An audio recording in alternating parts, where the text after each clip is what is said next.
Innalhamdulillah nahmaduhu wa nasta'inu wa nastaghfiruh wa na'udzu billahi min syururi anfusina wa min sayyiati a'malina may yahdihillahu fala mudhillalah wa may yudlil fala hadiyalah. Asyhadu an la ilaha illallah wahdahu la syarikalah wa asyhadu anna Muhammadan abduhu wa rasuluh. Puji syukur kita panjatkan kehadirat Allah Subhanahu wa taala yang telah memberikan banyak kenikmatan di antara kita kepada kita. Alhamdulillah pagi ini kita bisa bertemu lagi di Lentera Pagi. Secara pribadi saya mohon maaf sekali sebagai anggota lama tapi sudah absen sekian lama ya, setahun atau hampir 2 tahun malah selama pandemik. Pagi ini kita mendapatkan tamu kehormatan ya, mungkin dari banyak anggota di forum ini sudah bertemu in person malahan, kalau tidak bertemu in person pernah mengikuti tausiah beliau lewat online ya, insyaallah. Jadi hari ini Ustadz Fajri akan memberikan materi tausiah dengan topik bagaimanakah para ulama belajar dan mengajarkan fikih. Latar belakang beliau, masya Allah, sangat aktif di mana-mana ya. Tapi pendidikan formal beliau dulu itu undergraduate-nya, S1-nya lulus dari Al-Imam Muhammad Ibn Saud Islamic University di Arab Saudi ini ya. Terus sekarang beliau baru menyelesaikan program masternya, baru menulis tesis di King Abdul Aziz University di Jeddah, insya Allah. Kita doakan semoga beliau cepat menyelesaikan tesisnya dan bisa dengan program berikutnya. Kegiatan informal beliau banyak sekali sejak dari SMA, aktif di Ro'as Islam ya, terus ikut short course di Cultural Week di Pakistan, terus bahkan pelatihan profesi, pendidikan profesi advokat, pendidikan kader ulama, sekolah tarjih, dan beliau sangat aktif di Muhammadiyah ya, mengikuti training di pusat tarjih Muhammadiyah, dan banyak lagi. Dan terakhir mengikuti, beliau datang ke sini tanggal Juli tanggal 4, itu mengikuti Global Leadership Program dari Nusantara Foundation, dari programnya Ustadz Samsi Ali, Juli sampai Agustus, dan di akhir Agustus selesai beliau diundang oleh kawan-kawan di Chicago sebagai hostnya Pak Iskandar. Minggu kemarin ada pesantren kilat di sana. Beliau lahir dan besar di Bekasi ya, lulusan SMA 1 Negeri Bekasi. Ini salah satu SMA sangat prestis di Bekasi, SMA Negeri 1. Yang menarik bagi saya pribadi, beliau ini di organisasinya, beliau itu sebagai anggota Majelis Ulama Indonesia di KI, anggota Komisi Fatwa, masya Allah. Dan di Muhammadiyah beliau itu ketua Majelis Tarjih dan Tasdid. Dan beliau pekerjaannya sebenarnya ya, beliau sebagai co-founder dan ketua Yayasan Bisa dicek ya, bisa.id, dan juga application ya, Learn Quran, learn-quran.co. Beliau direktur syariahnya. Jadi dalam bersama driving kemarin ya, ngobrol-ngobrol, beliau ingin untuk menjadi imam tapi bukan imam profesional. Jadi usaha itu akan mensupport beliau kemudian, dan dia tidak mau terikat pada pengurus masjid atau apa, jadi punya kemerdekaan untuk exercise pendapat beliau ya. Kita mulai saja acara Halaqah Lentera pagi ini dengan bacaan hamdalah bersama. Bismillah. Alhamdulillah. Ya. basmalah bersama. Bismillahirrahmanirrahim. Berikutnya akan kita mulai acara ini Ustadz Nur Fajri Ramadan atau biasa dipanggil Ustadz Fajri dengan topik bagaimanakah para ulama belajar dan mengajarkan fikih. Tafadhol Ustadz Fajri. Ya. Oke, bismillahirrahmanirrahim. Assalamualaikum warahmatullahi wabarakatuh. Alhamdulillahirabbil alamin wa bihi nasta'inu ala umuri dunya waddin wassalatu wassalamu ala asyrafil anbiya wal mursalin nabiyina Muhammadin wa ala alihi wa ashabihi ajma'in, amma ba'd. Segala puji bagi Allah, kita sama-sama memuji Allah di pagi hari yang bahagia ini, di 20 tahun setelah 9/11. Allah Subhanahu wa taala ternyata memberikan banyak nikmat kepada kaum muslimin. Ya, and behind every situation we have seen that Allah Subhanahu wa taala has His wisdom there.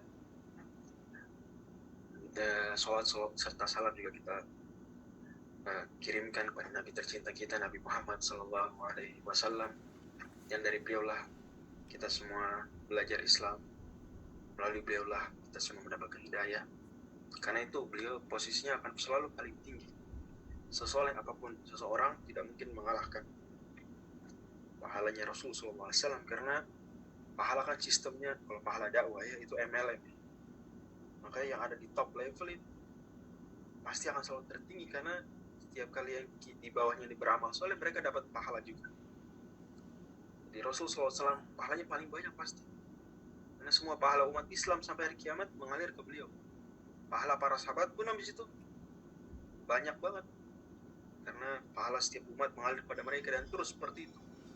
Dalam hal ini maka saya mau mengapresiasi orang-orang yang berjasa kemudian untuk mengajak saya belajar di sini. Saya belajar di sini alhamdulillah banyak hal, lebih banyak daripada apa yang saya berikan mungkin. Yang pertama adalah Imam Syamsi Ali PhD, beliau yayasan beliau yang kemudian membantu saya untuk ikut acara Global Redemption Program di New York bulan Juli kemarin. Kemudian juga para ayahanda lainnya seperti Pak Iskandar undang saya ke Fairfield, Indiana. Dan ada Pak Bowo, saya ke Chicago. Ada Pak Bambang, Kentucky sini. Dan ada Ustaz Agus juga kita kemarin ke tempat beliau di West Van Leer, Kentucky. Dan nanti mungkin akan ada beberapa kunjungan lagi. Semoga Allah SWT selalu memberikan rahmat pahala pada mereka dan siapapun, ya, para ayahanda, ibunda sekalian, masyarakat Indonesia di Amerika Serikat dan Kanada atau Amerika Utara. Amin. Para bapak dan ibu yang dirahmati Allah Subhanahu wa taala, mungkin banyak yang mengira hari ini topiknya tentang 9/11 mungkin ya. Tapi saya bukan siapa-siapa, saya masih anak kecil. Ya, tidak pantas lah bicara topik seberat itu. Biar itu topik bahasan Imam Syamsi Ali, Ustaz Muhammad Joban, dan tokoh-tokoh besar lainnya di Amerika yang lebih paham situasi sebetulnya. Tapi saya bicara apa yang merupakan bidang saya. S1 di bidang syariah, ilmu syariah, Islamic Law kalau bahasa Inggrisnya. S2 saya di bidang Dirasat Qadhaiyah, Judicial Studies, studi peradilan. Ini memang bidang saya di bidang bagaimana kita fikih, kemudian fikih itu berubah menjadi hukum. Ya.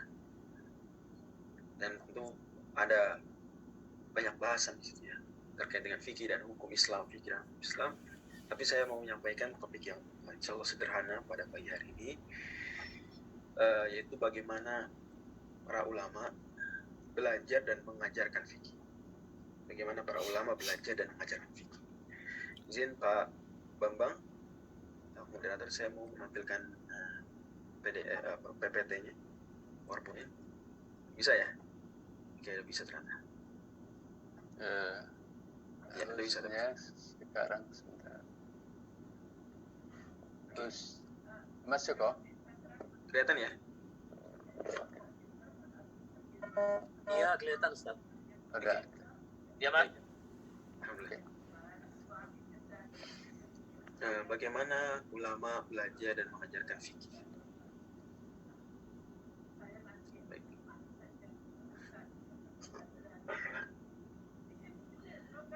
Sederhananya begini, fikih itu kan salah satu ilmu Islam paling kuno ya, dan sudah ada bahkan sejak zaman Nabi SAW sebagai sebuah ilmu.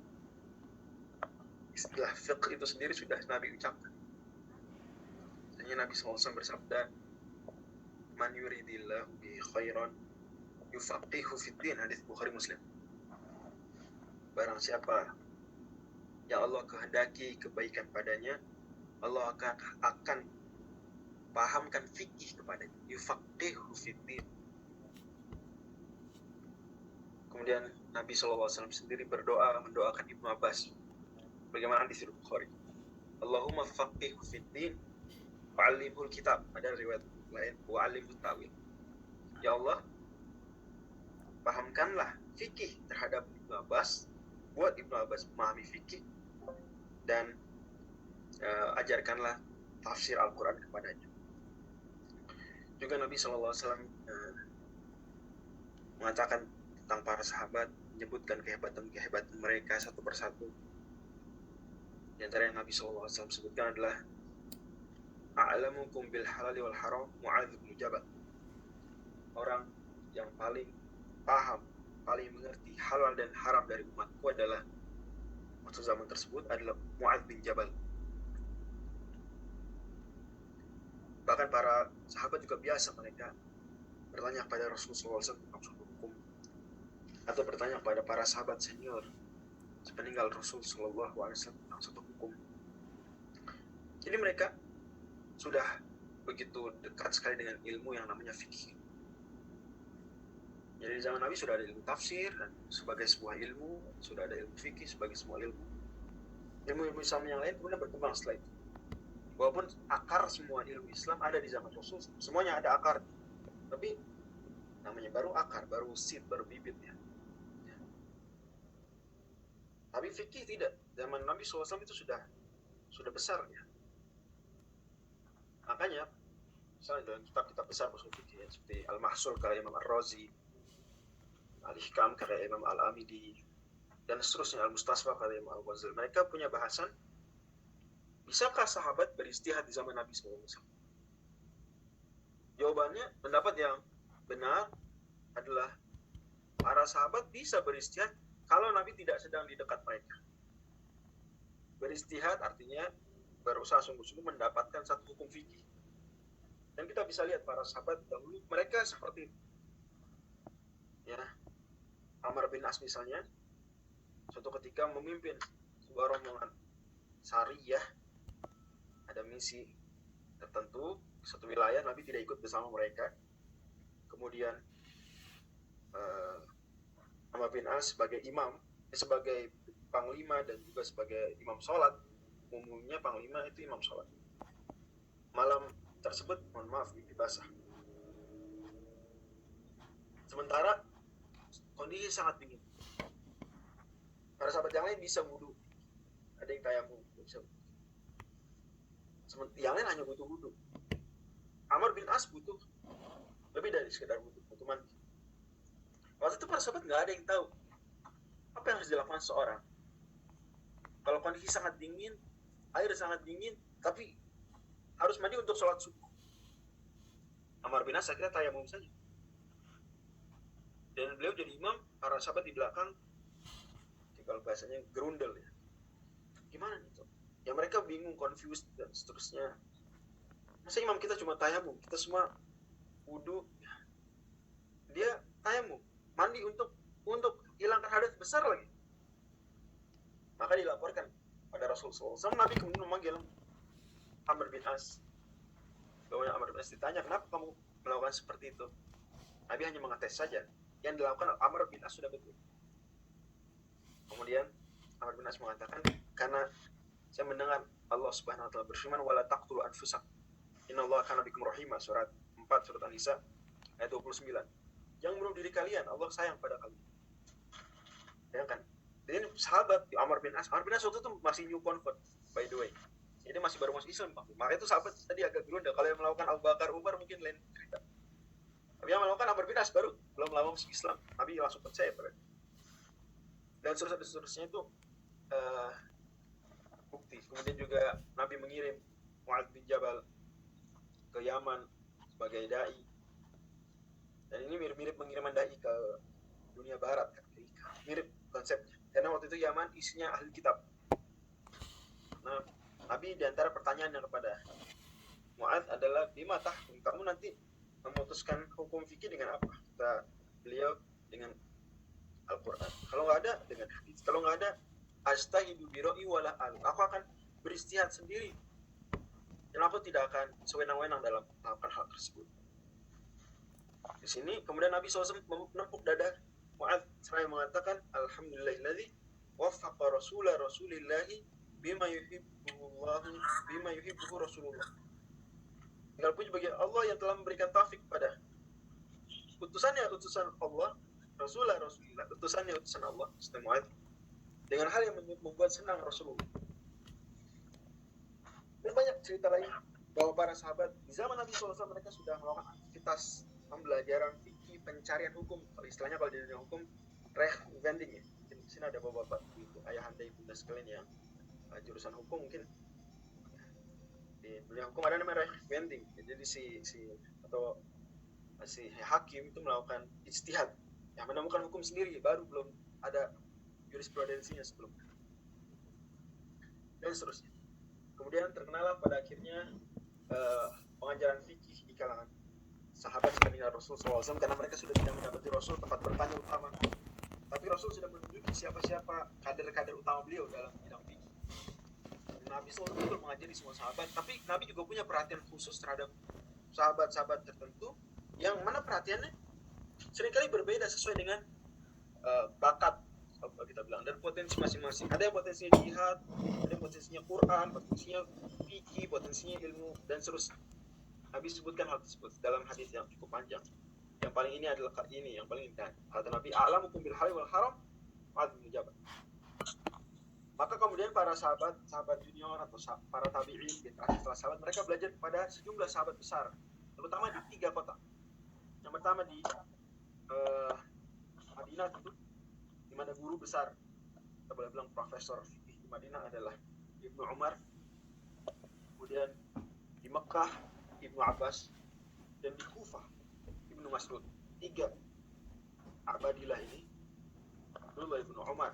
Di Madinah Abdullah bin Abbas, di Mekah dan Abdullah bin Mas'ud di Kufah.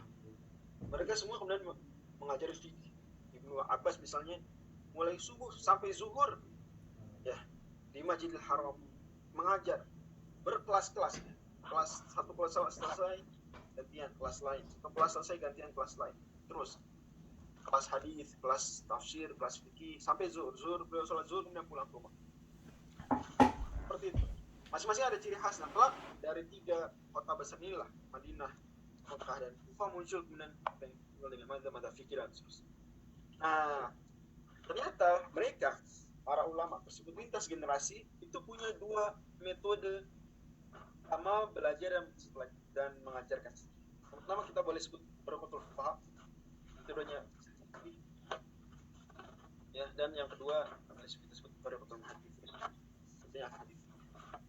Dimana awalnya awal nanti akan campur bau, tapi awalnya once upon a time, kiranya sebelum tahun 150 sebelum Imam Syafi'i, Imam Syafi'i tokoh besar, mujaddid, pembaharu besar dalam Islam, termasuk dalam fikih. Tapi Imam Syafi'i ada 2 cara ini, nanti kemudian mix baru di zaman Imam Syafi'i. Sudah mulai bercampur, tidak lagi sejelas itu garis perbedaan. Yaitu pertama metodenya fuqaha suwai, kita boleh sebut. Bagaimana mereka? Mereka tuh belajar fikih mulai dari masail, baru dalil. Mulai dari apa?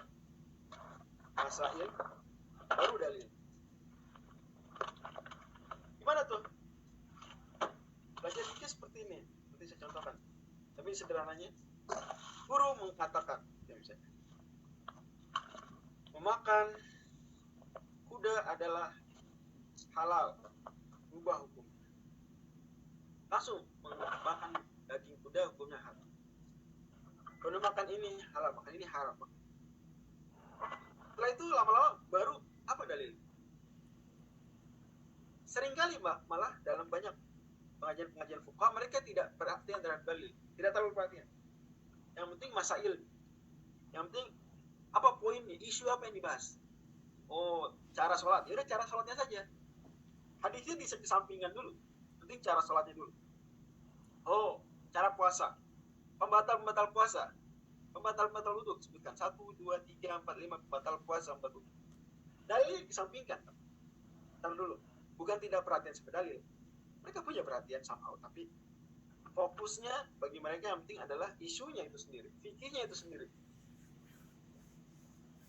Dan dari sini kemudian metode ini diadopsi oleh semua mazhab yang 4, di mana mereka mengajarkan fikih itu langsung dengan masail, langsung dengan simpulan, kalau kita boleh langsung simpulannya. Dalilnya nanti dulu, dalilnya nanti dulu.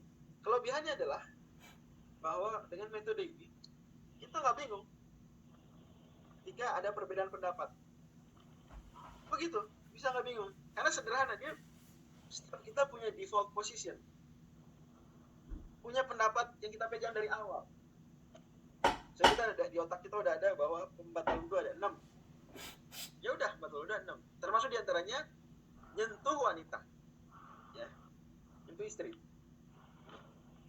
Ketika kita ketemu orang bilang nyentuh istri nggak batal wudhu kalau cuma nyentuh, baru batal kalau ya sampai, mohon maaf, intercourse. Kemudian kita ketemu orang lain lagi yang dia bilang, oh kalau kamu makan unta maka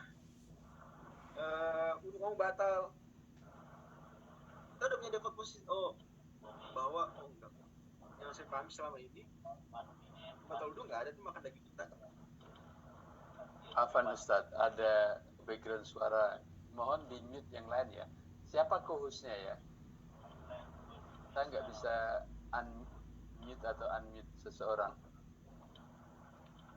Kita lihat Mas Jojo sama Jangan Bapak Bang sendiri. Bukan. Ada Ini biasanya Mas Didi, kayaknya Mas Didi nggak online sekarang, jadi nggak ada hostnya Mas. wow. Mas ini suaranya mengganggu sekali itu. Siapa yang ini?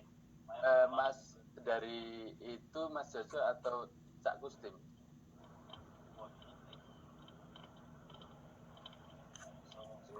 Sebelah saya suaranya Kang Yoyo itu.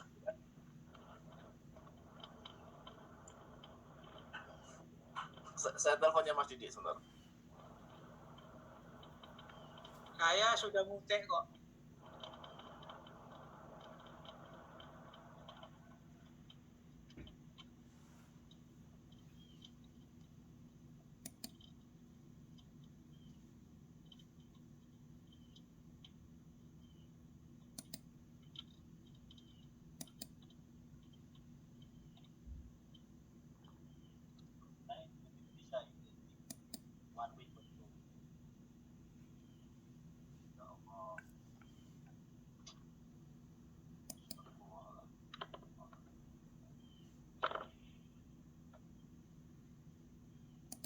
Gimana Pak Bang?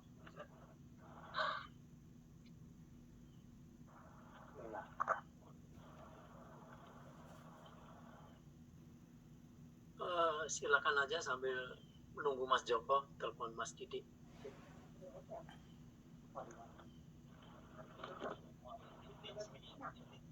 Bisa dimatiin. One day when I or mom, when I die or mom dies, like it will not be with us. Our last second of our life.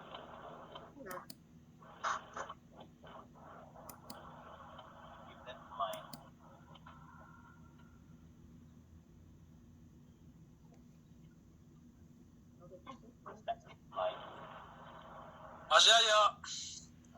Mas Yaya tolong di mute. Halo Mas Yaya. Orang kerumu Mas.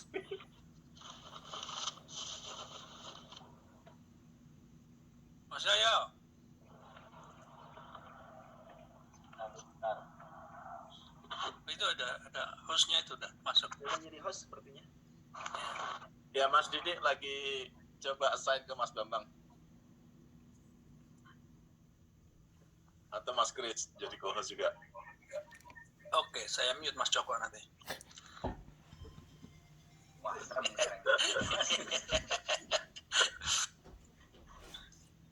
Aman ya. Ya. Oke, tapi sampai sini paham ya Bapak Ibu sekalian, apa saya kecepatan, terlalu lambat? Enggak mas, Bahasa Inggris saja. Itu yang Mas Liana juga di mute dong. Oh ya. Cukup jelas sampai sini ya. Bapak Jelas, Ibu Pak. sekalian. Jelas Pak Ustaz. Gimana? Cukup jelas sampai sini materinya? Apa tadi ada noise sehingga ada yang sangat Mungkin diulang yang 1,5 menit terakhir aja, Ustaz. baik. Saya share screen dulu. Oke, kelihatan ya. Jadi tadi saya bilang bahwa metode pertama istilahnya apa? Harufatul fuqaha. Dalil. Itu caranya apa ciri khasnya dia? Menyampaikan dalilnya aja. Sederhana. Kebalik, salah. Menyampaikan masail saja. Masih ya Ustaz. Maksudnya ke masail. Masail itu Isu dulu. pembatal wudhu ada 6, pembatal puasa ada 5, apa gitu misalnya. Kemudian Ya. rukun sholat ada 13, kayak gitu. Udah. Terus murid menghafal sih. Udah. Dalil entar dulu. Nah, terus masing-masing sudah punya pendapat komplit. Di kepala setiap murid sudah ada ini pendapat satu madhab. Pendapat madhab Syafi'i dalam puasa udah di kepala dia. Pendapat madhab Syafi'i dalam wudhu, dalam sholat udah di kepala dia. Kelebihannya metode ini adalah dia membuat kita tidak bingung. Kalau ke Amerika, apa Amerika itu campur, ada orang, ada Hanafi, ada Maliki, ada Hanbali, ada whatever. Kita nggak bingung, kita sudah punya pendapat sendiri. Yang bingung convert palingan. Gimana? Jadi saya sholat kayak gimana kalau subuh kunut atau enggak? Contoh misalnya. Saya kalau tasyahud gerakan jari atau enggak? Contoh misalnya. Yang dia ngelihat ada orang Maliki gerakan jari, orang Maliki, madzhab Maliki menggerakkan jari kalau tasyahud. Yang lain enggak. Dia lihat orang madzhab Syafi'i, madzhab Maliki kalau subuh kunut. Dia madzhab Hanafi, madzhab Hanbali enggak kunut. Nah, dia bingung, convert. Bingung. Tapi kalau orang yang sudah belajar fikih secara metode wah dia nggak bingung, setidaknya punya default position. Urusan nanti dia mau ikut pendapat lain setelah itu sudah being convinced by other opinion, dia lain cerita. Kemudian juga metode ini bikin seseorang itu paham ada otoritas tertinggi, karena dia belajar langsung ke kitab, ke para ulama, dia tahu oh di atas saya ada Imam Fulan, misalnya contoh di atas saya ada Imam Nawawi. Dia nggak bisa, seolah-olah bagi dia, bagi metode ini untuk menjangkau Al-Quran dan Hadis itu butuh sekali dengan para ulama. Dia tidak bisa bagi metode seperti ini. Anda seorang pembelajar tidak langsung berhadapan dengan Quran dan Hadis, tapi Anda berhadapan dengan kitab para ulama. Adapun berhadapan dengan Quran Hadis itu that's your not job. Itu kerjaannya para ulama. Kita enggak. Anda berhadapan sama kitab, yang berhadapan sama Al-Quran dan Hadis itu para ulama. Jadi kita jadi oh ada otoritas. Kemudian juga lebih sistematik karena tadi ada udah clear, semuanya udah clear ya, sudah satu alur pendapat ya, bahwa pembagian air ada 4, pembatal wudhu ada tadi 6 dan seterusnya sudah ada angka-angkanya, sudah ada aturan-aturan yang fix, sistematik, dan runut bab-babnya, runut kitab-kitabnya dari kitab yang tipis, sedang, tebal, paling sederhana, kemudian rumit, lebih rumit lagi. Kalau juga memastikan kita jadi yakin dengan metode seperti ini, selama kita mengikuti salah satu pendapat mazhab tersebut, kita yakin itu pendapat nggak salah. Ya mungkin kurang kuat, itu mungkin, tapi tidak salah, itu bukan dosa. Karena selama pendapat yang kita pakai itu ada ulamanya, ada apanya? Ada ulamanya, ada mujtahidnya. Kewajiban orang awam hanya mengikuti mujtahid, mengikuti ulama. Ulama mereka lah yang kemudian bertanggung jawab dan mereka saling mengoreksi satu sama lain. Maka ketika yang penting adalah pendapat ini merupakan pendapat salah satu mazhab, yakin kita bahwa itu tidak sesat. Yakin kita bahwa itu itu pendapat benar. Ia mungkin tidak lebih kuat, tapi setidaknya benar. Tidak salah. Jadi yakin kita, karena ada ulamanya. Ibarat kita seperti masak, ya, kalau boleh saya analogikan. Kita dengan metode seperti ini, itu hanya datang ke restoran, kemudian udah ada jadi makanannya. Datang ke restoran awam di New York, udah ada makanannya. Udah ada makanan. Fix. Kita yakin ya makanan kita makan enak. Kenapa? Yo awam. Restoran. Atau misalnya ke koki terkenal. Kita datang ke siapa jago masak di orang Amerika ini? Ustaz Gina misalnya. Datang ke Ustaz Gina. Istrinya bagus. Saya Ustaz Agus. Saya contoh. Yakin loh makanannya enak. Fix. Kita nggak khawatir keasinan, terlalu pedas atau bagaimana. Karena bukan kita yang masak sendiri. Kita tidak berhadapan dengan bumbu-bumbu dan bahan-bahan mentah. Kita langsung tinggal memesan makanan jadi. Itulah kemudian ciri-ciri metode hukum. Dan mereka ini banyak berandai-andai. Oh nanti kalau hukumnya begini maka begini. Karena sudah ada alur jelasnya. Meskipun hukum tersebut tidak ada di Quran, tidak ada di hadis, mereka sudah bisa membayangkan kalau begini maka begitu dan seterusnya. Oke, ini metode pertama. Saya beri contoh misalnya kalau di Madzhab Syafi'i kita punya buku-buku tingkatan seperti ini misalnya. Pertama kita belajar Safinatul Najah. Sederhana, bahkan pembahasannya hanya rukun Islam. Ya. Kemudian juga sebagian kecil dari bahasan-bahasan rukun Islam ya. Dan bahkan awalnya itu matan Safinatul Najah aslinya yang dikarang oleh Syekh Salim bin Sumair itu hanya sampai pembahasan zakat saja. Jadi syahadatain, sholat, zakat. That's all. Terus Syekh Nawawi Al-Bantani tambahkan puasa. Ini tambahkan Syekh Pak Abdullah ditambahkan jadi Habib Pak Abdullah dari Yaman tambahkan haji. Kemudian kita punya matan Goy Takrib atau matan Abi Syuja. Orang Indonesia bilangnya takrib, kita di pesantren. Lebih komplit, membahas juga masalah setelah rukun Islam, membahas muamalat, tabul buyu, jual beli, kemudian bahas kitab nikah, misalnya munakahat, membahas kitabul jinayat dan seterusnya, masalah pidana, peradilan, sampai di akhir masalah perbudakan. Dan ulama-ulama Syafi'iyah menutup buku fikih dengan perbudakan alias rojaan yu'tiqallahu minan nar, berharap semoga Allah memerdekakan kita dari api neraka. Kemudian naik lagi ada yang lebih tebal, lebih banyak permasalahannya, lebih banyak isu yang dibahas poin-poinnya, itu Fathul Mu'in. Naik lagi poros Madzhab Syafi'i dalam tanda kutip. Kitab suci Madzhab Syafi'i adalah Minhajut Thalibin karya Imam An-Nawawi. Minhajut Thalibin kan itu. Belajar Madzhab Syafi'i harus sampai kitab ini baru dijadi pakar. Otherwise dia hanya pembelajar biasa.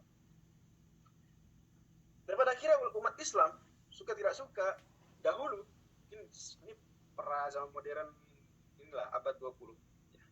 Itu pembagian mazhabnya adalah seperti ini ya. Di Afrika Utara kita punya mazhab Maliki, benar nggak? Punya teman dari Afrika Utara mazhabnya Maliki, pasti cek aja ya. Dari Maroko, teman-teman dari Maroko, dari Aljazair, dari Tunisia, mazhabnya Maliki ya. Kemudian kita punya Hanafi, mayoriti umat Islam itu banyak Hanafi. Umat Islam kebanyakannya around 60% lah itu Hanafi, 50% sekian Hanafi. Paling besar. Bayangkan ada yang Hanafi itu, ini sebenarnya kurang akurat katanya. Cina tuh Muslim Cina nih, Muslim Uighur itu Hanafi. Dan Muslim Cina, Muslim minoritas, tapi dibanding orang Arab itu jauh lebih banyak. Karena ya persennya 1% Cina itu berapa? Minoritas Muslim India saja, Muslim minoritas mereka, mazhabnya Hanafi kan. Itu jauh lebih banyak daripada orang-orang Islam di Timur Tengah. Jadi belum lagi negara-negara yang berakhiran dengan stan, negara pecahan Uni Soviet, mazhabnya Hanafi. Belum Turki, mana kemudian orang-orang mereka ini terus merambah ke ya zaman Khilafah Utsmaniyah ke Eropa Timur juga. Jadi itulah mazhab Hanafi, mazhab mayoritas. Tidak hanya itu, bahkan mazhab Hanafi pun ramai di Mesir, ramai di Suriah. Kemudian kita punya mazhab Hanbali di Teluk, ya terbatas di Teluk saja. Memang dia paling sedikit mungkin sekitar 5% Muslim dunia. Ya, mazhab Hanbali di Arab Saudi, di negara-negara Teluk, ya Qatar, mazhab Hanbali kuat resmi. Kemudian mazhab di Kuwait seperti itu. Kita punya mazhab Syafi'i juga di Afrika Timur, mazhab Syafi'i.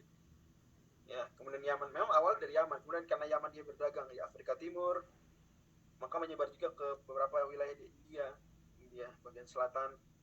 Kemudian tentu saja karena Islam masuk ke Indonesia, banyak jasanya melalui pedagang-pedagang Hadramaut, maka tersebar juga madzhab Syafi'i di Indonesia. Seperti itu gambarannya. Nah, nanti masing-masing orang dari wilayah ini dia masing-masing sudah punya default opinion, sehingga ketika ketemu misalnya di Amerika, ketemu di Eropa, ya mereka masing-masing sudah punya pendapatnya masing-masing. Gak bingung, ya. Paling ya ngeliat oh beda itu, ya udah saling ngerti saja. Istilahnya agree to disagree. Oke, adapun metode sebelahnya, metode kedua adalah metode muhaddisin. Kalau tadi metode fuqaha itu pengembang awalnya Imam Abu Hanifah. Kalau metode muhaddisin pengembang awalnya Imam Malik. Ya betul nanti Maliki pada akhirnya ya bermadzhab dan seterusnya, tapi Imam Malik itu sendiri beliau terkenal belajar fikihnya dari dalil.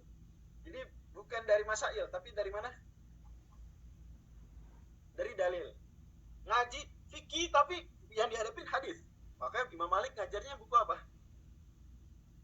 Apa buku yang diajarkan Imam Malik di Masjid Nabawi? Yang jawab boleh bersuara biar saya dengar sekalian. Biar ada interaksinya. Apa buku hadis yang diajarkan oleh Imam Malik di Masjid Nabawi? Itu punya halaqah, dan halaqah Imam Malik itu kelasnya itu di Raudhah, tempat yang sekarang sangat ramai itu Raudhah. Ya, itu dulu tiap habis asar itu pengajian Imam Malik di situ. Apa nama kitabnya, ada yang tahu mungkin? Pak Bambang mungkin bisa di semangatin biar pada aktif interaksi. Muwatta. Iya, siapa yang jawab? Siapa tadi?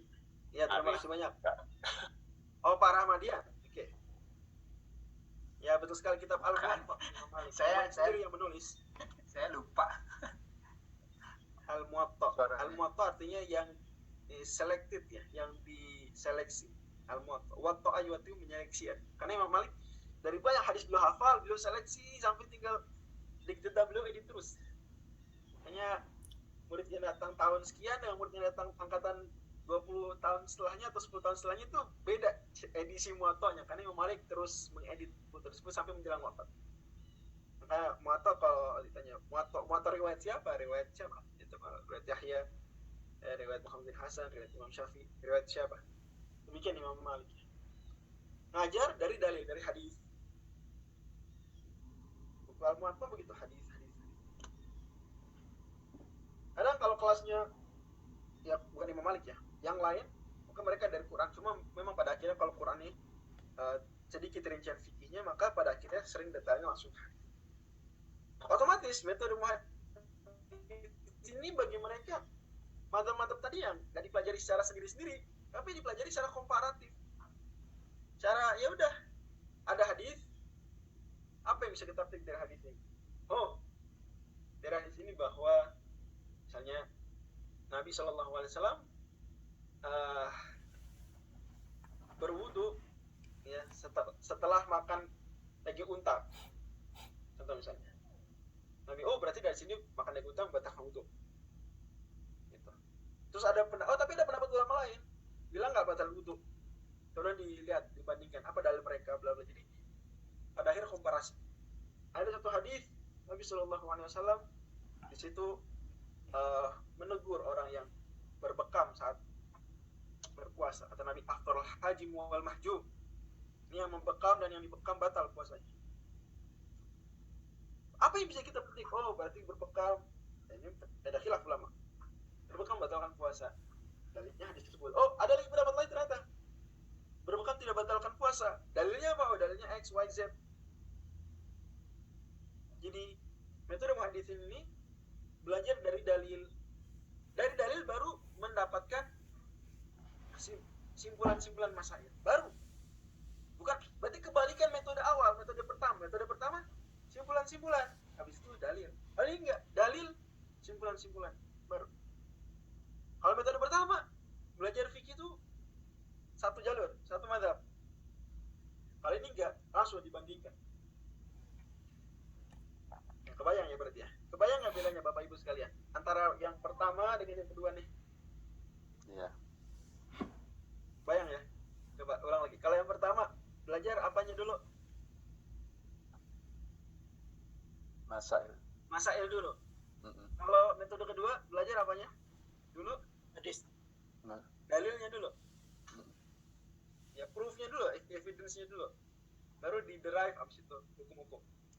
Kalau metode pertama, belajarnya mazhabnya satu-satu, masing-masing belajar mazhabnya sendiri. Tidak campur-campur. Tidak banding-banding, tidak compare-compare. Kalau metode ini bagaimana? Langsung, setiap isu, apa pendapat ulama semua dikumpulin. Dibandingkan kekuatan pendapat. Oke, kelebihannya apa metode ini? Metode ini membuat kita merasa lebih dekat pada Allah dan Rasul. Karena kita berhadapan langsung dengan Al-Quran, dengan hadis.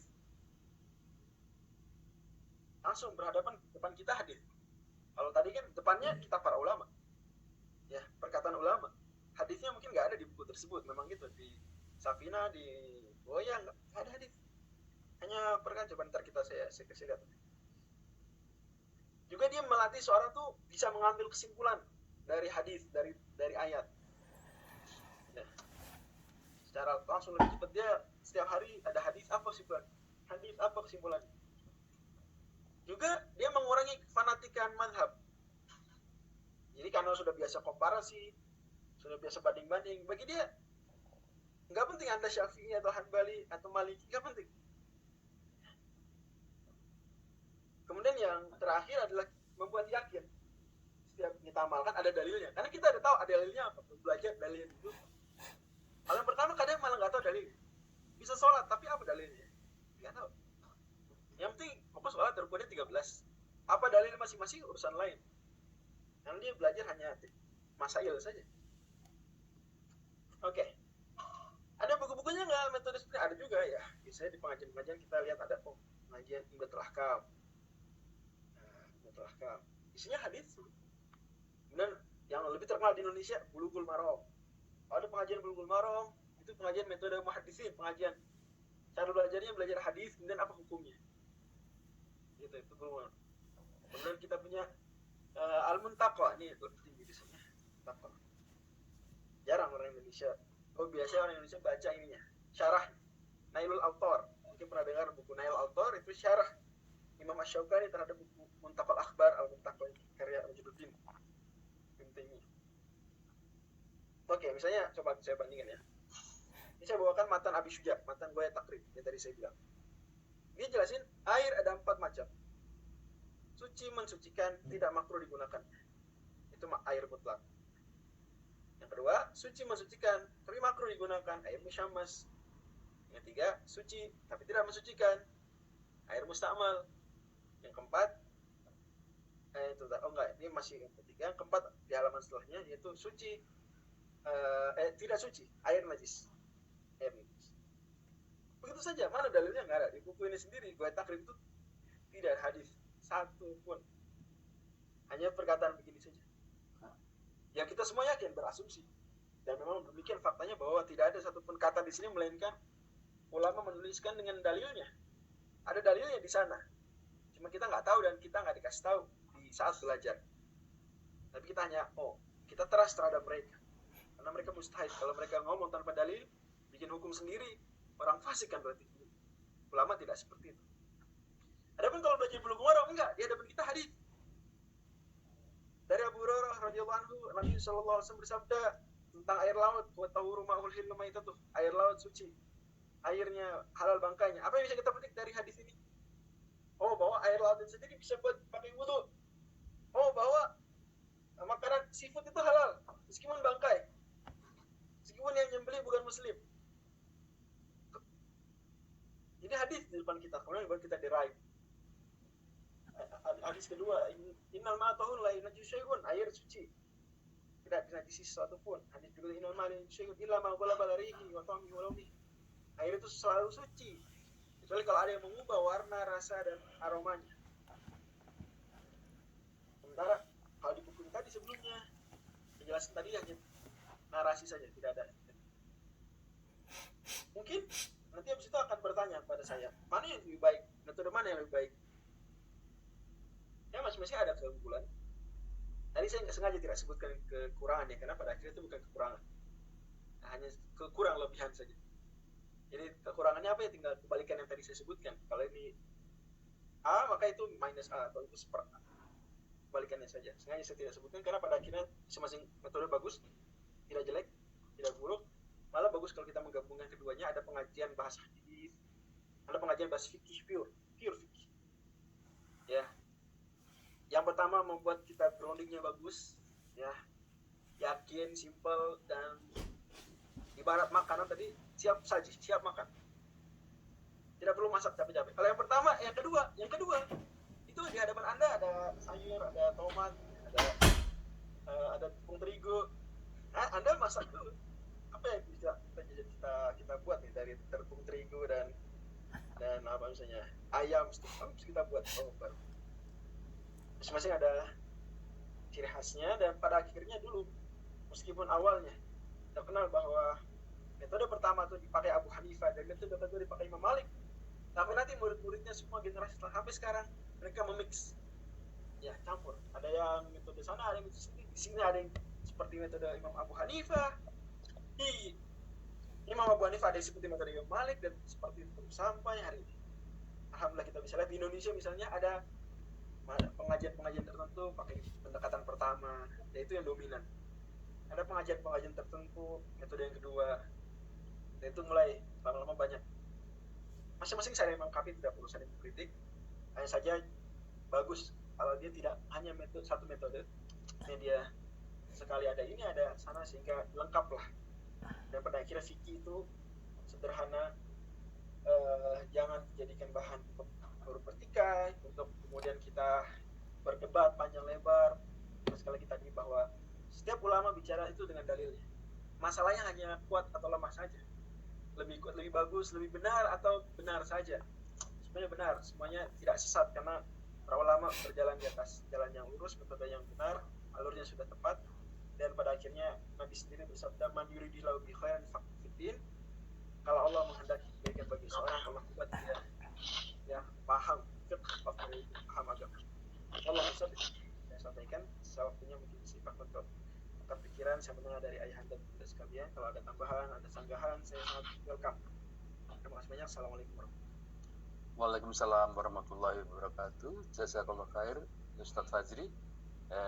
Luar biasa introduction, pendahuluan, tapi sangat jelas sekali ya, sistematis sekali. Bahkan buat saya pribadi sangat mencerahkan yang selama ini kita dapatkan dari community, dari praktis yang ada, tapi ini semacam ada dasar teorinya. Jadi tidak perlu saya ulangi lagi ya, summary-nya pada dasarnya ada dua cara tadi, yaitu dari fuqaha dan muhadisin. Jadi saya persilahkan kawan-kawan untuk tanya, coba di raise hand ya, atau sekarang jam 9.11, mungkin kita ada waktu 30 menit paling banyak. Kita urutkan saja. Mana yang... Saya boleh tanya? Silakan. Assalamualaikum warahmatullahi wabarakatuh. Alhamdulillah, waduh, kita bersyukur Pak Ustadz sudah menjelaskan ini kepada kita yang sama sekali blank asal muasalnya. Bagaimana para ulama itu belajar dan mengajar hadis. Ini ada dua thariqatul fuqaha dan thariqatul muhadisin. Nah, itu keduanya pendekatannya berbeda. Yang ingin saya tanyakan adalah apakah pernah misalnya pendekatan thariqatul fuqaha yang belajar dari kitab kuning dan sebagainya itu pernah menyampaikan dalam satu hal atau sering barangkali yang berbeda atau malah bertolak belakang dengan cara thariqatul muhadisin, untuk supaya kita bisa tahu dan memilih bagaimana caranya menghadapinya. Terima kasih. Silakan langsung Ustaz. Ya, saya kirim filenya ke chat, bisa dilihat di chat Zoom ya. Kirim. Mungkin ada yang mau memerlukan. Terima kasih pertanyaannya Bapak Dr. Haji Iskandar. Maksudnya juga beliau waktu itu saya nginap di rumah beliau di Sherfield, Indiana. Semoga balas beliau dari kebaikan beserta istri beliau dan anak-anak beliau. Jadi para ayah, bunda, ayah dan bunda sekalian, para bapak yang berbahagia, antar ulama-ulama tersebut mereka paling berbeda-beda cara saja. Ya, yang satu cara pendekatannya langsung ke hasil, kita langsung belajar simpulan-simpulannya, kita langsung menikmati nasi goreng tanpa perlu tahu itu nasi goreng awalnya apa. Apakah awalnya tempe, awalnya roti, ya kita nggak tahu, yang penting kita nasi goreng. Berapa banyak cabai di dalamnya, telur ada begini. Saya ngomong nasi goreng karena tadi barusan istrinya Pak Bambang masih nasi goreng. Kemudian kalau terlalu kompetitif, enggak, di hadapan kita ada kecap, ada beras, ada kelihatan, oh nih langsung kita meracik, langsung mendapatkan lihat sumber asli. Gitu. Jadi hanya beda paling cara.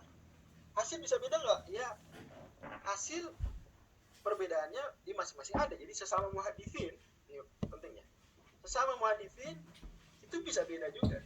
Hadisnya sama, point of view-nya beda, ayatnya sama, tapi simpulan hukumnya ternyata berbeda. Coba gini, contoh. Nabi SAW bersabda, zakatul janini zakatul ummi. Ya, hadis riwayat Tirmidzi dan Abu Dawud. Penyembelihan janin adalah penyembelihan ibunya.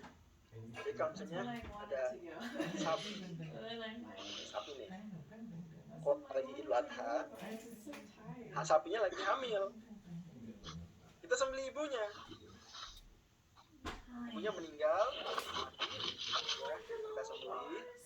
Ternyata pas buka perutnya ada anak, ada janin di situ, sapi juga.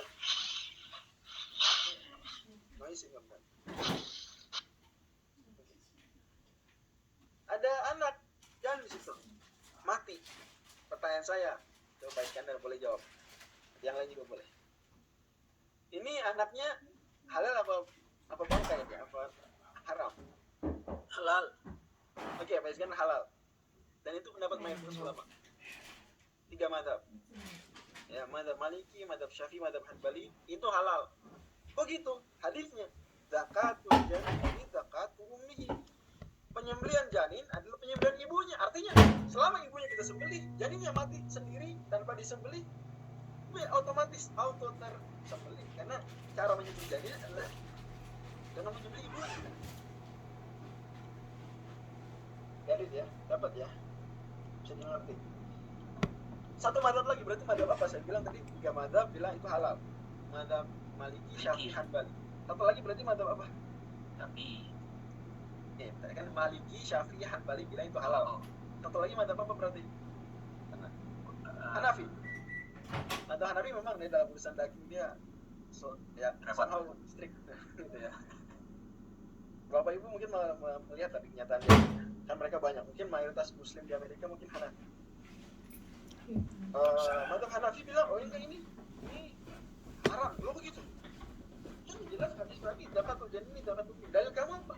Dalil kita juga sama hadis itu. Zakatul janini zakatul ummi. Loh, kok bisa? Hadisnya sama. Terus kamu memahami ini gimana? Kata ulama Hanafi ya. Jadi Nabi bersabda, zakatul janini zakatul ummi. Cara menyembelih janin adalah seperti cara menyembelih ibunya. Yaitu kalau menyembelih ibunya di leher, disembelih. Cara menyembelih janin berarti gimana? Ya disembelih di leher juga. Berarti kalau kita menyembelih ibunya, janinnya langsung mati, belum sempat disembelih, berarti ya itu bangkai. Karena baru halal kalau kita sembelih potong di leher, seperti ibunya. Paham ya? Iya. Gimana Pak Bambang dan lain-lain, Pak Iskandar? Bisa. Gitu ya? Oh, iya. Hadisnya sama. Bisa.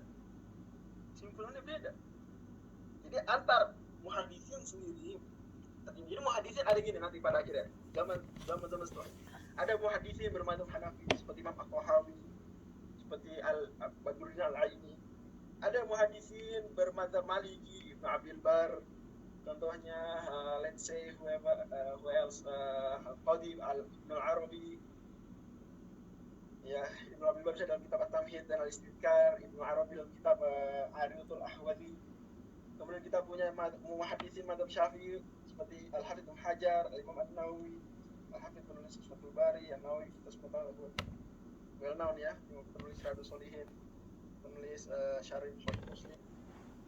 Itu kan balik paling banyak muhaditsinnya ya, madzhab Syafi'i dan Hambali, dua ini paling banyak muhaditsinnya. Madzhab Hambali kita tahu muhaditsinnya Al-Hafidz Abu Ghani Al-Maqdisi, penulis kitab Al-Qur'an Ahkam, kitab Al-Akbar tadi, Al-Majruddin Ibnu Taimiyah, muhaditsin ya, Imam As-Safari, muhaditsin. Jadi pada akhirnya muhaditsin bermadzhab juga, dan ulama madzhab berpakar hadis juga. Nanti mix, yang saya bilang awalnya ya pakar fikih, pakar hadis. Tapi ya alhamdulillah setelah itu zaman semakin berkembang, mereka saling safar, saling berguru, dan ini penting. Pada akhirnya penting sekali kita tuh jangan terpaku pada satu guru. Ya untuk awal boleh, awal belajar satu guru penting. Ya, setidaknya biar kita stabil, nggak banyak kebingungan. Tapi demi membangun kedewasaan, keluasan berpikir, ya agar wawasan berkembang, ya ngaji dengan guru lain. Oh jadi, dan itu selama guru tersebut adalah guru yang muslim yang baik, soleh, membuat kita dekat pada Allah Subhanahu Wa Taala, maka nanti kita akan semakin luas wawasannya, makin komplit keilmuan juga. Itu barangkali Pak Iskandar. Jadi kesimpulannya adalah beda cara, tapi pada akhirnya yang sama caranya pun bisa beda simpulan. Dan itulah indahnya Islam ya. Seringkali perbedaan seperti ini memberikan opsi. Ya, Khatib Qudamah kan di antara rahmat dari Allah Subhanahu wa taala adalah fikih itu luas ya. Ada opsi-opsi. Selama itu pendapatnya ada ulamanya, maka itu salah satu pendapat Islam. Seperti itu wallahu a'lam, opsi-opsi. Terima kasih. Jazakallah khair, Ustaz. Sekarang gini aja, saya duga banyak sekali yang ingin bertanya ya. Silahkan angkat tangan lewat application itu ya, terus ada raise hand. Saya akan lihat dari situ untuk pertanyaan-pertanyaan berikutnya. Oke, Mas Doni. Assalamualaikum Pak Ustadz. Waalaikumsalam warahmatullahi wabarakatuh. Silakan Pak Doni. Singkat aja Pak Ustadz. Sekarang ini kan banyak pertanyaan. Jadi zaman kita sekarang ini masih boleh istihad atau enggak? Oke.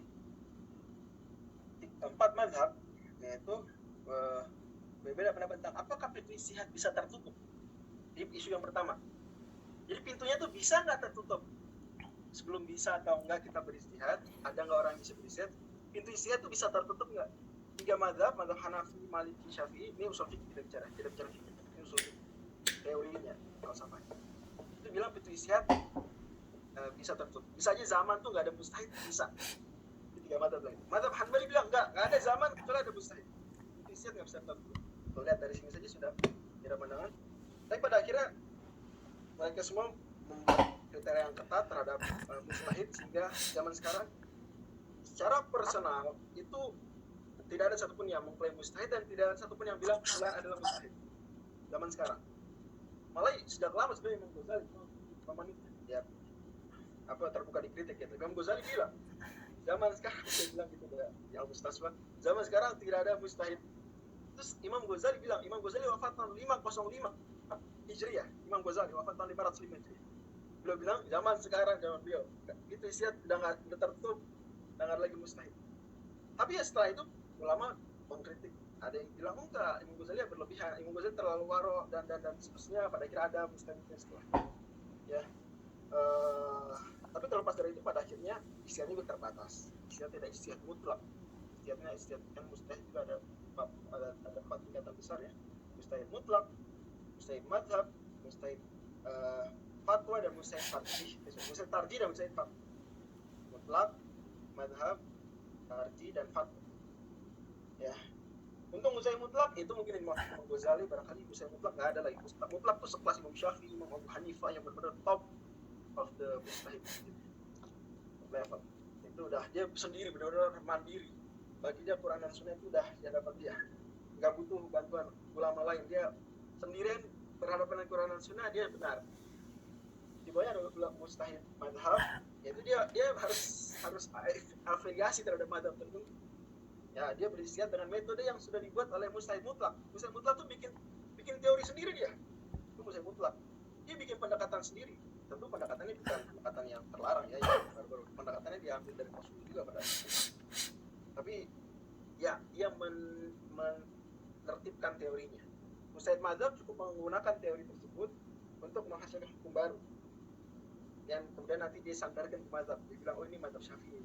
Imam Syafi'i belum pernah bicara isu tersebut, tapi ulama setelahnya bicara, kemudian bilang ini mazhabnya Syafi'i karena sesuai dengan alurnya mazhab Syafi'i. Imam Syafi'i belum pernah bahasanya ya, belum pernah masak menu tersebut, tapi dia bilang ini masakan Imam Syafi'i. Kok bisa? Imam Syafi'i nggak pernah masak itu.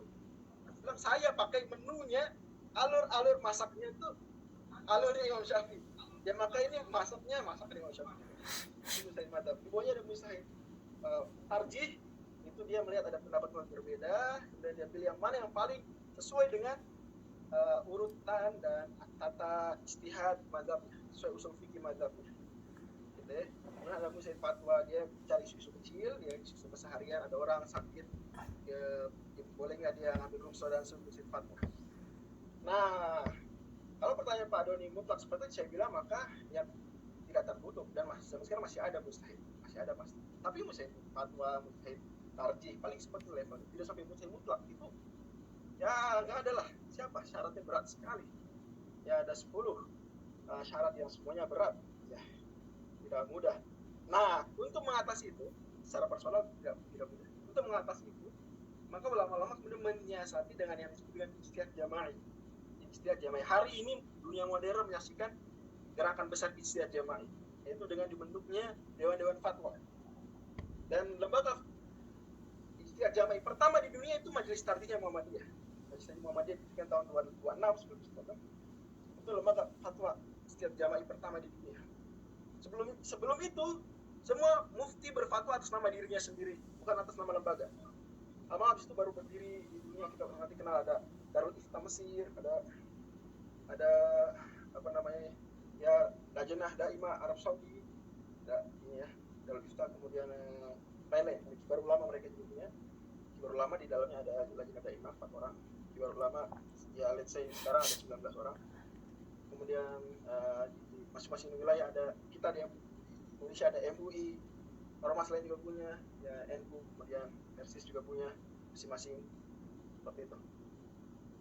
Mereka berfatwa sekarang tidak atas nama pribadi, ya nggak? Tapi berfatwa atas nama siapa? Atas nama lembaga. Jadi masing-masing saling mengumpulkan potensi. Masing-masing sama-sama nggak lengkap. Tapi kita kalau ya kita sama-sama lidi, kalau satu-satu udah dipatahkan, tapi kalau kumpulin banyak, patahin susah. Kurang lebih gambar kita. Dan dunia juga punya sekarang kayak apa namanya konsil ya di Eropa, di Amerika setahu saya ada. Mereka saling berkumpul. Kalau saya pribadi nggak bisa, tidak sampai level mustahid tinggi tersebut. Mustahid madzhab bahkan mungkin susah. Tapi dengan berkumpul setidaknya bisa menyelesaikan isu-isu lah.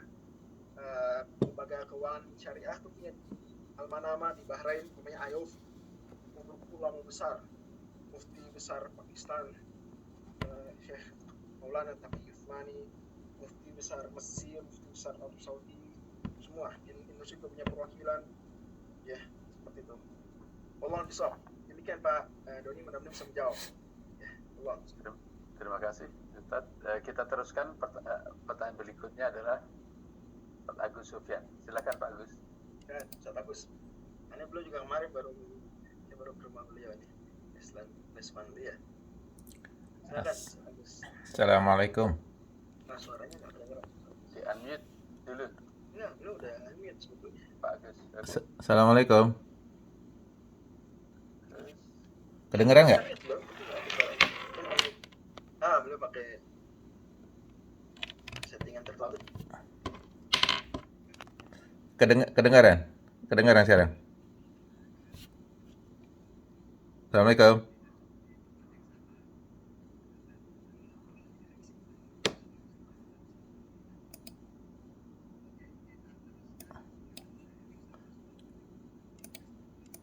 Assalamualaikum, kedengaran?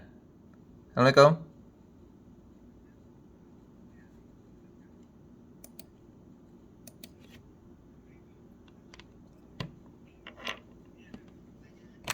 Satu mengenai petanya itu, dan yang satu itu kelanjutan dari menyambung Pak Is tadi mengenai haram.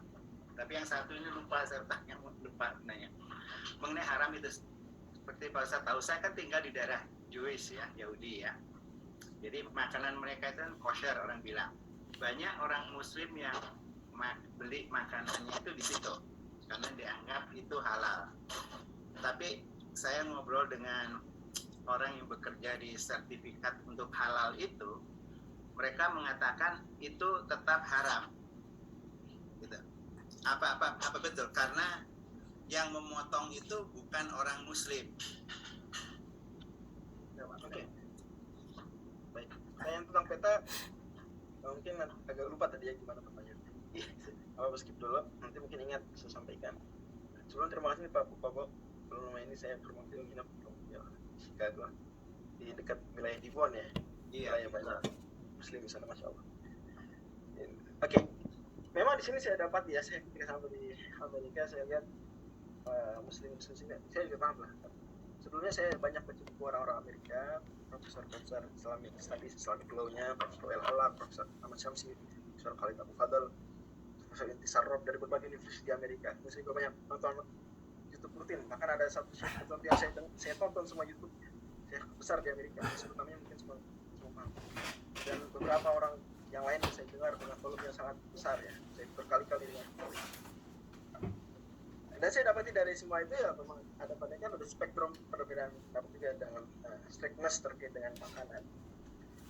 Argumen yang mengatakan makanan yang disebut kosher itu halal adalah bahwa gini, ternyata mereka ahli kitab. Sementara di surah 5 ayat 5, surah Al-Maidah ayat 5, Allah bilang atau amal ladina utul kitaba hilul lahum atau amakum hilul lahum. Dan mereka halal.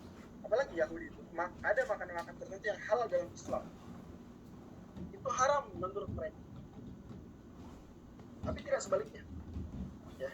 Kata Allah di surat 6, Allah bilang wa 'alal ladzina hadu harramna kulladzi furwa minal baqri wal ghanami harramna 'alaihim shuhumahum illa ma hamaltu thumma awil hawaya awil ma'tal amalatu aw dalika jazaa'u baghihim wa inna la sadiqun.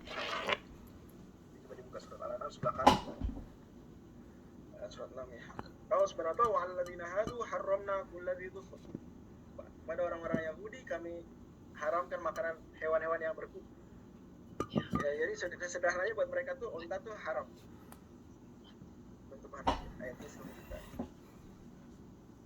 Al-Ladina surat 6 ayat 146. Surat Al-An'am 46.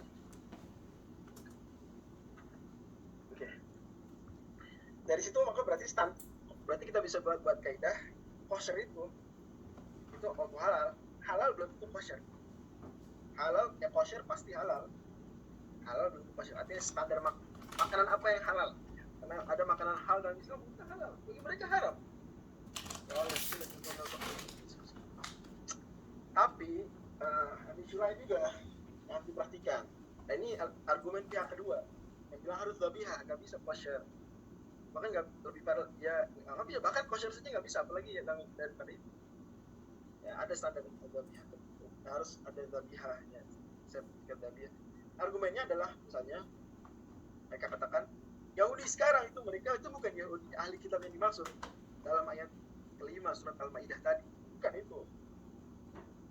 Satu argumennya, mereka bukan ahli kitab. Kan misalnya contoh ahli kitab syaratnya harus Bani Israel. Mereka bukan lagi Bani Israel.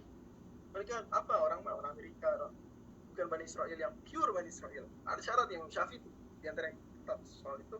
Imam Syafi'i sendiri ya menentukan siapa ahli kitab itu belum punya standar yang ketat misalnya, dan yang lain juga ada.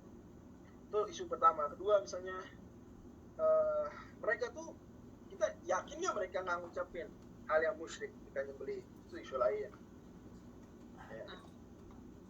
Yang ketiga isunya adalah itu oke, perusahaannya atau rumah makannya, restorannya yang punya ownernya ahli kitab atau let's say Jewish people, tapi yang nyembelihnya itu sendiri bisa jadi ateis, bisa jadi orang bukan Nasrani, bukan Yahudi. Masalah lagi Seperti itu. Nah daripada itu kemudian akhirnya ya mereka bilang kita waro dalam masalah makanan, memang kita nggak bisa waro karena itu nanti masuk ke tubuh kita, itu menumbuhkan daging kita. Kata Nabi SAW, kullu lahmin nabata min suhtin fannaru aula bihi. Dalam hadis dari Imam Muslim, Nabi SAW bersabda, setiap daging yang tumbuh dari yang haram, neraka lebih berhak untuk melahapnya. Kullu lahmin nabata min suhtin fannaru aula bihi. Juga ada hadis terkenal lewat Muslim juga, Nabi SAW bersabda tentang seorang yang doa, ya, tapi makanannya, pakaiannya haram. Dan kata Rasulullah, Ash'afa akbar yang mudiri ila sama yaqul ya Rabb, wa mat'amu haram, wa malbasu haram, wa ghudhiya bil harami, fa anna yustajabu lah. Gimana mau dikabulkan doanya? Makan minumannya, bajunya haram. Dari situ maka muncul kemudian apa yang dikatakan para ulama dengan waro itu adalah meninggalkan hal-hal yang meragukan, ya, demi menjaga diri dari keharaman. Jadi kalau ada hal-hal yang ragu, nah, maka tinggalkan. Sebagaimana Nabi SAW sabdakan, innal halal bayyin wa innal haram bayyin wa bainahum umurun mushtabihat la ya'lamuna katsiran nas kama yattaqu syubhat faqad istabra li dinihi wa 'irdihi. Hadis Bukhari Muslim. Kata Nabi SAW, yang halal itu jelas, tidak ada halal jelas, dabihah itu halal jelas, yang haram jelas, ya pork, whatever. Wa bainahum umurun mushtabihat, ada yang ya somehow gray area. Itu syubhat, ragukan. Apa nih? Ya nggak, bukan pork sih, tapi juga bukan dabihah. Maka kata Nabi SAW, faman ittaqa syubuhati faqad istabra li dinihi wa 'irdihi. Barang siapa meninggalkan hal yang gray area tersebut, dia telah menyelamatkan agamanya. Dalam hal itu maka defaultnya Pak Bowo kita ikuti yang di Amerika ya. Wallahu a'lam. Saya setelah 2,5 bulan di sini, barangkali lebih tepatnya kita default positionnya dan juga kondisi asalnya dan strik kita terhadap diri sendiri adalah kita hanya konsumsi dabihah. Apalagi mudah Pak Bowo, alhamdulillah tinggal dekat Gibon, insya Allah juga membantu ekonomi mereka, para imigran muslim tersebut, sehingga beliau hanya yang bersertifikat dabihah. Dan insya Allah Allah Subhanahu wa Ta'ala akan memberkahi, memberikan solusi selalu. Wa man yattaqillaha yaj'al lahu makhrajan. Surat 65 ayat 3. Barang siapa bertakwa kepada Allah, Allah akan surat ayat 2 dan 3 ya, akan memberikan solusi. Wa yarzuquhu min haitsu la yahtasib, dan akan memberikan rezeki dari arah yang tidak diduga. Barang siapa bertakwa kepada Allah, termasuk meninggalkan hal yang syubhat, hanya konsumsi yang dhabihah saja, Allah akan memberikan dia solusi. Dan Allah akan kasih rezeki dari arah yang tidak diduga. Allah bisa menjawab pertanyaan Pak. Terima kasih Ustaz. Terima kasih Bapak juga Pak Bowo atas berkelirkan Pak Bowo ya. Ya Pak. Ya, dengan tetap respect pada yang beda pendapat tadi, tetap respect. Mereka juga tadi saya sudah sebutkan argumennya. Ya. Insya Allah akan diikuti oleh teman-teman lain ini. Fatwa kepada Mas Bowo di Chicago Ustaznya. Ya, Insya Allah. Memang pembahasan fikih ini selalu menarik ya, banyak perbedaan, banyak ini. Tapi setelah ada pencerahan dari Ustadz Fajri ini, insya Allah akan makin memantapkan kita, menempatkan posisi kita masing-masing. Karena kalau dulu ada anjuran kalau bermazhab itu tidak boleh dicampur-campur, ngambil yang enaknya dari Hanafi, kalau bersentuhan tidak batal, misalkan ngambil yang ringan dengannya. Tapi ternyata ada dasar teorinya, ada dalilnya semua. Berikutnya Assalamualaikum. Pak Agus sudah dapat hari ini diklaim lagi kesempatannya. Silakan Pak Agus. Gimana itu ibarat orang keterima universitas terus dia nggak ambil, bisa ngambil lagi gitu. Iya. Saya pakai komputer baru jadi nama saya jadi dua. Iya. Ini maaf ya, ini pertanyaan terakhir dan terakhir karena waktunya ya udah sampai mungkin sampai 9:45. Oh, gini aja Pak Bambang, nggak apa-apa, saya dengar dulu pertanyaan Prof. Budi dan Pak Budi, nanti mungkin saya jawab sangat singkat. Oke. Menyampaikan pertanyaan dulu, nanti dijawab. Bagus sekali, Ustaz. Oke, Pak Agus dulu, nanti kemudian dilanjutkan pertanyaan dari Prof. Kustim. Dan berikutnya Pak Yojo. Ya, Pak Yojo. Ya, silakan Pak Agus. Assalamualaikum warahmatullahi wabarakatuh. Jazakallah khair Ustaz atas ilmunya. Saya udah katakan dari tadi udah pegel, makanya saya ambil lagi. Jadi gini, jadi kalau dalam kondisi sekarang, kondisi nyata ya, kelihatannya di Indonesia itu kalau NU itu memakai Tariqul Fuqaha ya, sedangkan Muhammadiyah itu memakai Tariqul Muhaddisin, itu yang jelas sekali kelihatannya di Indonesia. Kemudian you can, it's your homework. Iya. Kemudian benar nggak kalau ada yang mengatakan bahwa yang memakai Tariqul Fuqaha itu mereka relatif lebih taklid kepada ulama mereka. Bahkan kadang-kadang ketika ulamanya katakanlah salah seorang ulama atau yang mereka anggap sebagai ulama itu menyatakan sesuatu yang salah, mereka tetap mengikutinya gitu. Saya rasa kejadian seperti ini kelihatannya banyak terjadi di Indonesia saat ini ya, yang misalnya ada yang begitu taklidnya sama ulamanya sampai mengatakan bahwa kalau ulama saya mengatakan langit itu kuning, saya akan mengatakan kuning juga. Itu ada gitu. Ya, itu benar nggak seperti itu? Oke, terima kasih. Teruskan Pak Yojo. Yang Prof. Kuim sekarang, Pak. Ya, Assalamualaikum warahmatullahi wabarakatuh. Pak Yojo dulu, oke Pak Yojo dulu. Iya. Maaf kalau saya kedengarannya kurang jelas ke sini. Tapi ini saya punya pertanyaan menyangkut fikih, itu mengenai sholat gaib. Kalau saya tidak salah, Rasulullah SAW mensolat gaibkan Raja Najasyi yang Kristen kemudian menjadi Muslim, tapi rakyatnya waktu itu belum Muslim ya, sehingga dikhawatirkan waktu beliau meninggal itu belum ada yang mensolat jenazahkan. Tapi kalau saya tidak salah juga, setelah itu tidak banyak orang yang sholat gaibkan, kalau hanya sekedar orang biasa saja.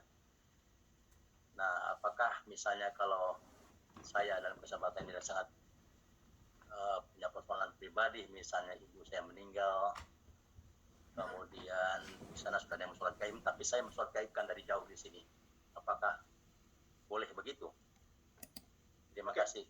Oke, terima kasih. Ya, saya catat. Nah, terima kasih Pak Yojo. Silakan Prof. Kuim. Assalamualaikum. Aduh, Waalaikumsalam warahmatullahi wabarakatuh. Aduh, saya pas di jendela nih, maaf. Pertanyaannya pendek aja. Ternyata kan untuk belajar itu kan panjang sekali. Ada yang mustahid mutlak, ada yang mustahid masdab, ada segala macam. Nah, berarti orang-orang yang mengatakan kembali kepada Al-Quran dan hadis langsung itu menjadi aneh jadinya. Apa benar pemikiran saya itu? Terima kasih.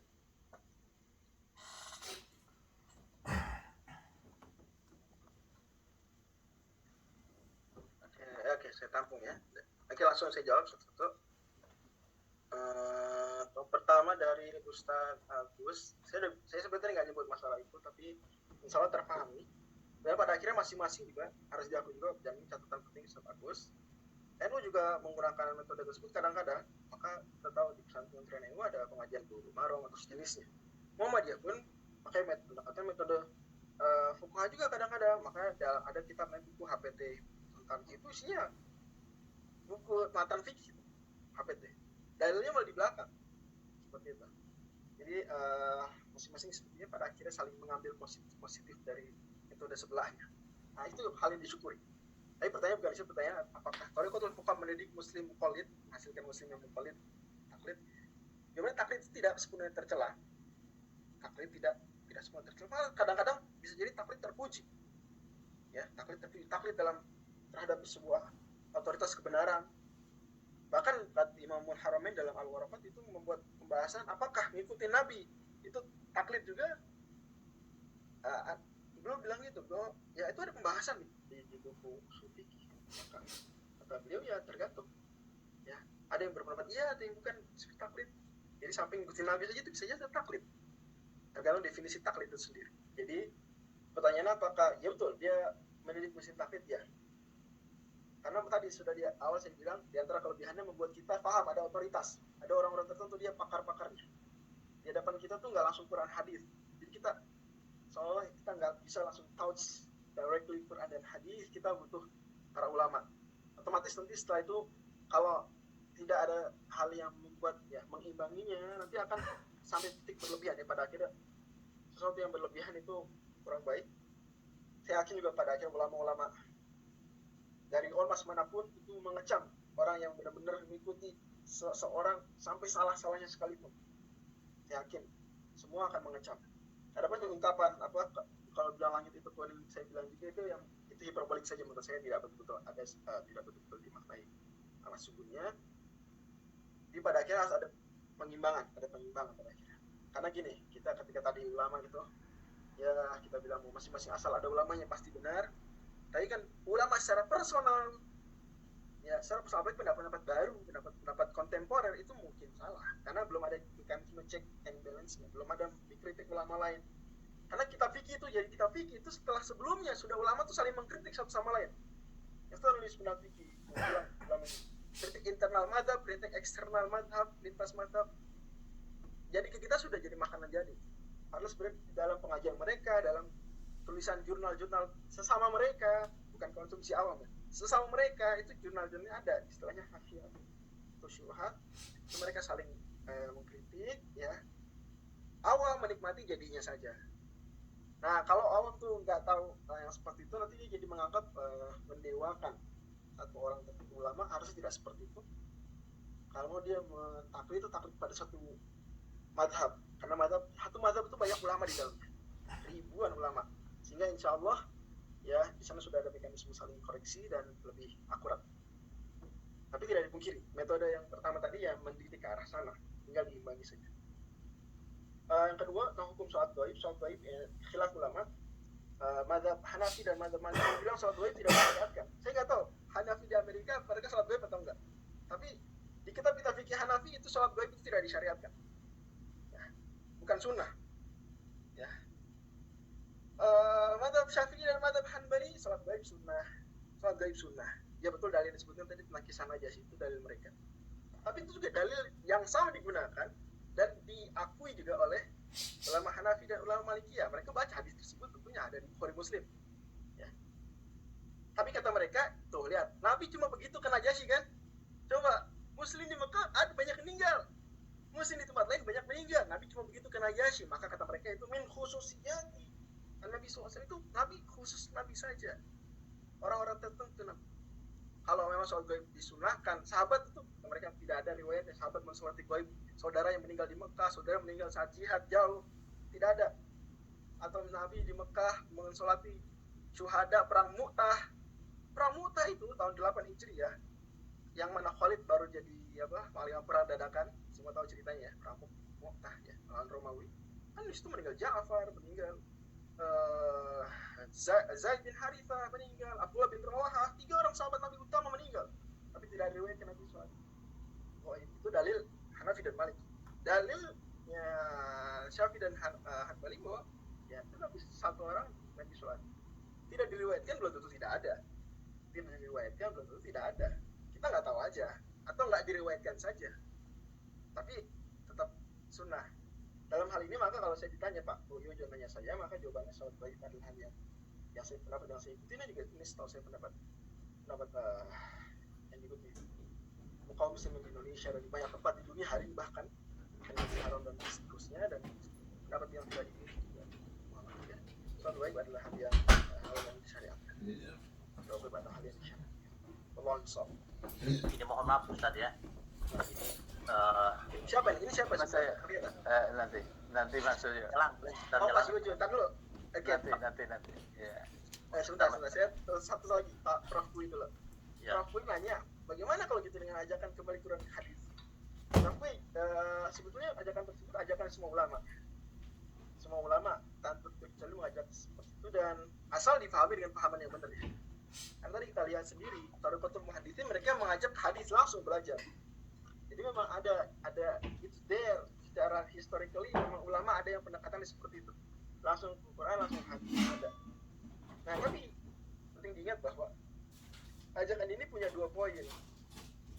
Yang pertama gini, umat ini sempat ada masanya mereka nggak ngaji, nggak baca Quran, mereka nggak baca hadis, ada masanya. Maka kemudian mereka hanya terbatas baca buku saja. Diajak, ayo yuk kita ngaji juga, lihat langsung sumbernya, ngaji kitab sana tetap, tapi ngajak ke Quran juga, ngajak ke hadis juga, tanpa meninggalkan kitab-kitab para ulama.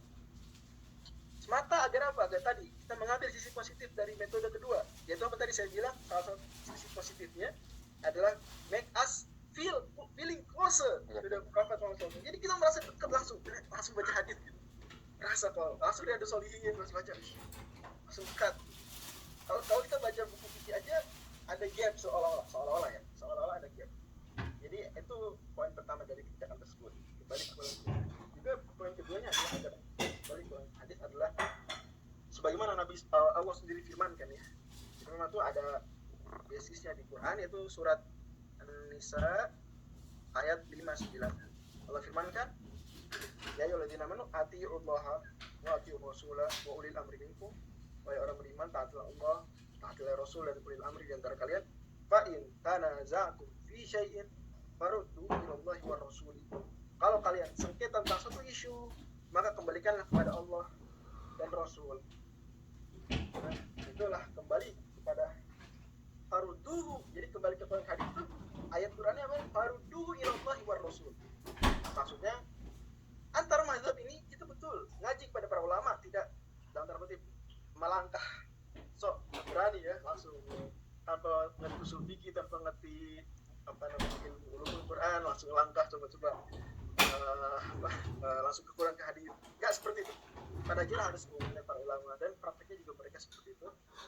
Orang-orang yang sering menyalahkan ini juga mereka respect pada ulama. Alhamdulillah ya, alhamdulillah secara general speaking seperti itu. Tinggal kemudian tadi pada akhir antar mazhab juga ada beda-beda pendapat. Gimana?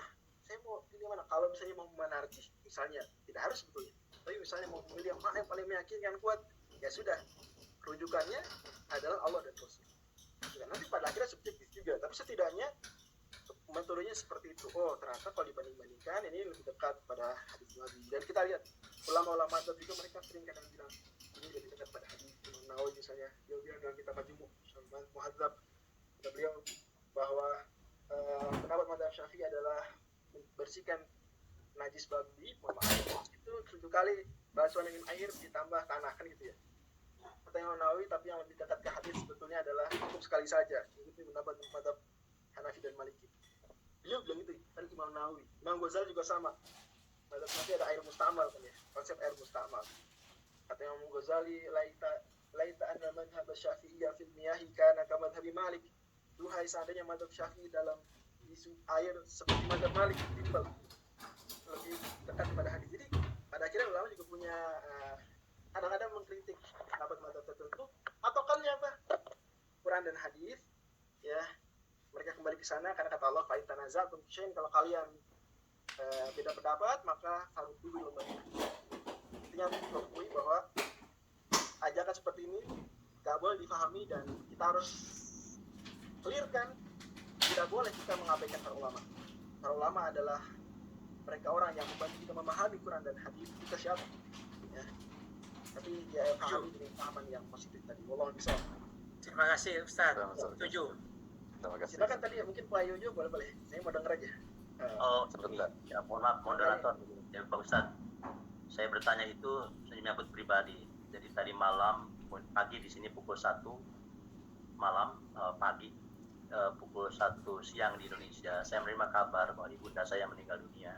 Innalillahi wa inna ilaihi raji'un. Berduka cita.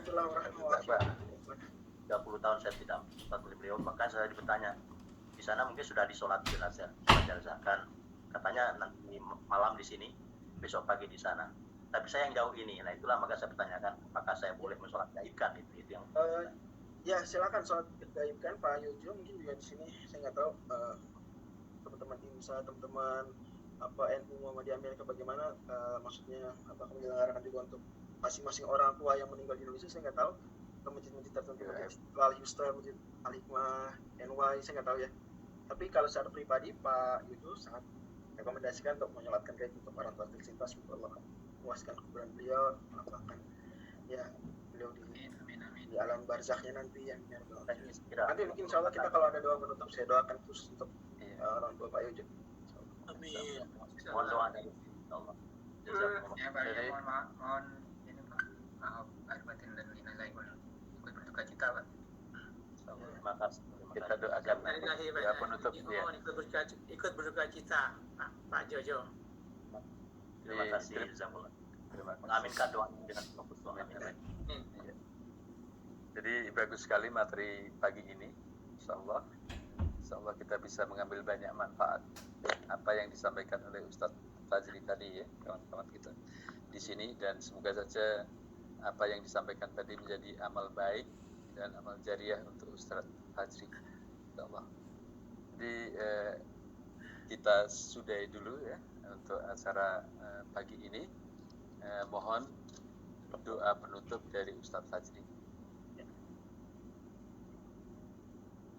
Siapa nih Bu Keke? Oke, ya mohon doa ya.